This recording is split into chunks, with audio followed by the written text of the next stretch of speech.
Hello from Patina Meadow. I'm Brooke Giannetti. I'm Steve. And today we thought we would share our attic guest room with you.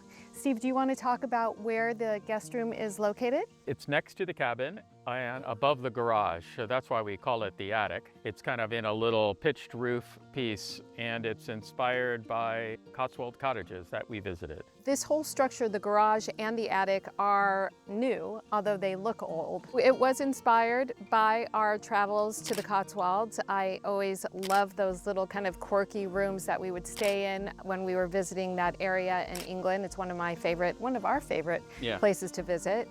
And so we thought we would kind of design a small little piece of that here at Patina Meadow. If you see the outside, you'll see that we picked up the sway roof from the main house and added that, and then did a kind of cupola on the top that looks like a birdhouse. Like a dovecote. Little dovecote birdhouse, which is again, stuff all you see all over England. So let's go on in.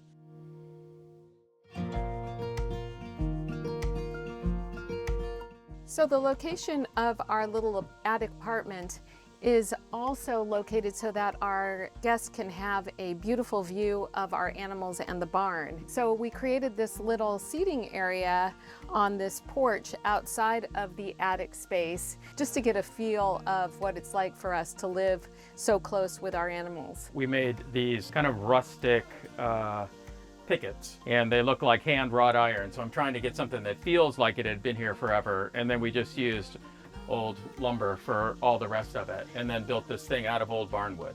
Yeah, everything is reclaimed wood on this structure. We wanted there to be a lot of light in the space, so we did French doors for a front door. So this allows at least a lot of light from this side, and then it balances the light from the other side as well. This is facing west, so this big porch and the tree helps keep it from just burning up in the late afternoon, but you get a lot of light from the east in the morning is what you guys will be seeing. Okay, let's go inside.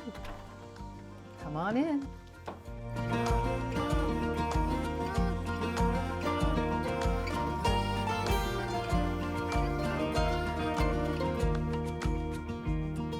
Well, here we are. This is our little attic apartment. It is inspired, as you said, by our visits to the Cotswolds. And when I was thinking about this space, I really wanted to have our guests enveloped in wallpaper and kind of like a real romantic space. Almost like if you were thinking of that little cottage in the Holiday, Nancy Meyers movie. Yeah. I love that place. When I was looking at wallpapers, I found this woman, Caroline and Kira, and she's located in Scotland.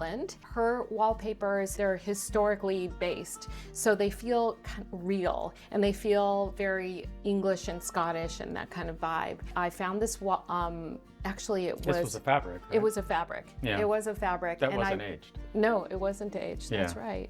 And I reached out to Caroline and I said, I love this fabric. Would you age it and would you turn it into a wallpaper?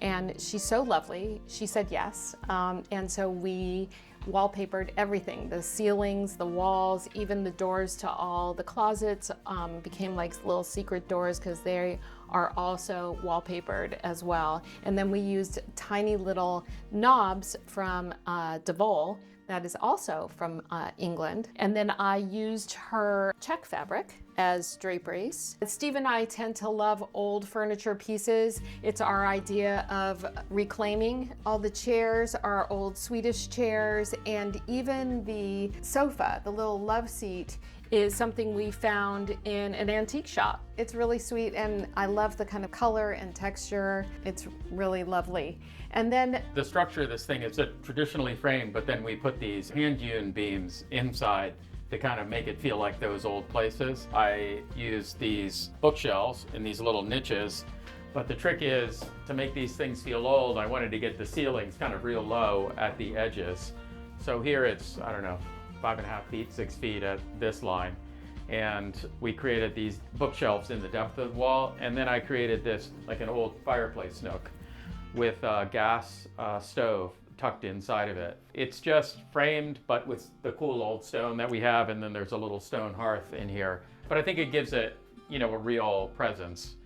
Rather than having a big TV on the wall, you can sit and watch the fire. And all these little things with holes in them and dowels kind of holding them up, and then even all of the old stuff just kind of remaining. But it ended up being fun to sort of dial it all in and try to get something that felt quirky, yet kind of fresh at the same time. So this is the little bed nook. It is also kind of in the eaves, so it's a little low on that side, but it is a charming little cozy space. We also added this little swing arm that is by Hinkley Lighting, I believe, and really charming. And then a little Shelf goes around the back too, to kind of just give you a little room to put some stuff when you're in there. And all of the fabrics on the bed are by Caroline and Kira as well.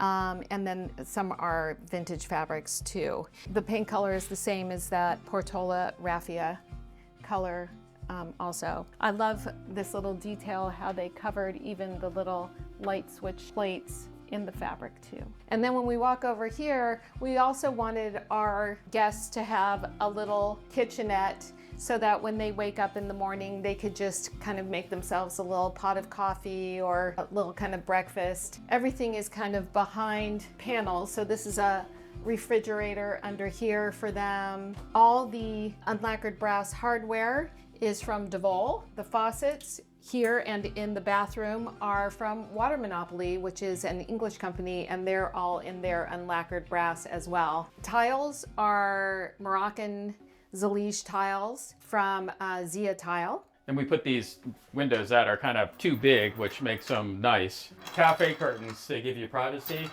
but I wanted the windows, especially from the outside, it looks better if they're really tall. So we have these little screens with the cafe curtains mounted to it, and then a little plexiglass handrail. I think it ends up being kind of pretty.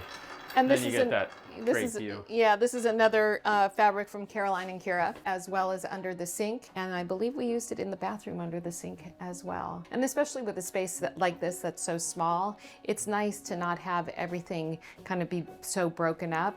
It's better if it feels as if it's kind of one big space, or at least that the spaces speak to each other. This is the quirkiest bathroom I think we've ever designed, especially because of the height. You know, because we're in those eaves, so you can see how that works in here for the sink area. So this little mirror is kind of too low. Well, it kind of even is a little too low for me, and I'm not exactly the tallest person. But we brought in this mirror that people can kind of use in order to see themselves. And then, of course, we have the little shower in here. The sink is by Atmosphere. James, we love his sinks. We have also used his faucets in different places, but this is one of his sinks, and I love it because he has different size sinks that you can use in different size rooms. And this one was kind of the perfect size for this space. So you'll see there's a tiny little window in the shower that allows some light into the shower space and into this bathroom as well.